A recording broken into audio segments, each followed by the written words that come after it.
Viewers, আমি কৌশানী। আমার channel কৌশানীর হেসেলে আপনাদের সকলকে স্বাগত। প্রথমেই জানাই শুভ নববর্ষের শুভেচ্ছা ও ভালোবাসা। আজকে আমাদের রেসিপি দই চিকেন। তো চলুন দেরি না করে রেসিপিতে ফেরা যাক।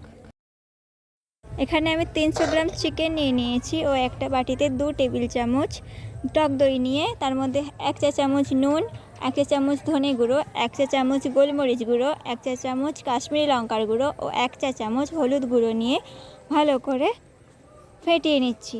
তারপর এই মিশ্রণটি মাংসের মধ্যে দিয়ে ভালো করে মিশিয়ে নিচ্ছি যাতে মশলাটা ভালো মতো মাংসের মধ্যে ঢুকে যায়। 15 মিনিটের জন্য ম্যারিনেট করতে দিয়ে দিয়েছি। এরপর কড়ার মধ্যে সামান্য সাদা তেল দিয়ে তার মধ্যে একটা তেজপাতা, শুকনো লঙ্কা, গোটা জিরে, মৌরি, এলাচ, লবঙ্গ, দারচিনি ও ভেঙে নেওয়া গোলমরিচ সমস্ত মশলাকে তেলের মধ্যে দিয়ে ভালো মতো ভেজে নেবো যাতে মশলার ফ্লেভারটা বেরিয়ে আসে। এরপর এর মধ্যে দিয়ে দেবো চেরা কাঁচা লঙ্কা সামান্য নাড়াচাড়া করে নিয়ে তারপর এর মধ্যে দিয়ে দেবো পেঁয়াজ বাটাকেও ভালো মতো আমরা ভেজে নেব। সামান্য লালচে হয়ে এলে তারপর আমরা এর মধ্যে দিয়ে দেবো রসুন বাটাকেও ভালো করে ভেজে নেব যাতে রসুনের কাঁচা গন্ধটা চলে যায়। তারপর দিয়ে দিলাম আদা বাটাকেও ভালো করে ভেজে নেব। এরপর আমরা এর মধ্যে দিয়ে দেব টমেটোর পেস্টকে একটু ভালো মতো ভেজে নেব কাঁচা গন্ধ যাওয়া না পর্যন্ত।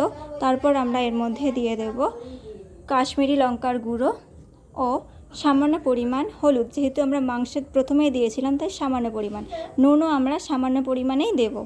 দিয়ে সমস্ত মশলাকে ভালো করে কষিয়ে নেব।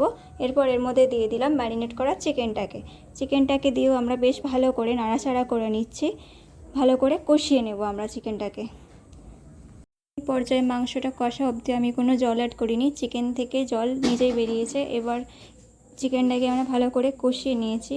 এবার এর মধ্যে আমরা দিয়ে দেবো পরিমাণ মতো জল। আপনারা যতটা গ্রেভি রাখতে চান ততটা পরিমাণের জল দিতে পারেন। জল দিয়ে আমরা চিকেনটাকে 10 থেকে 15 মিনিট পর্যন্ত ফুটিয়ে নেব।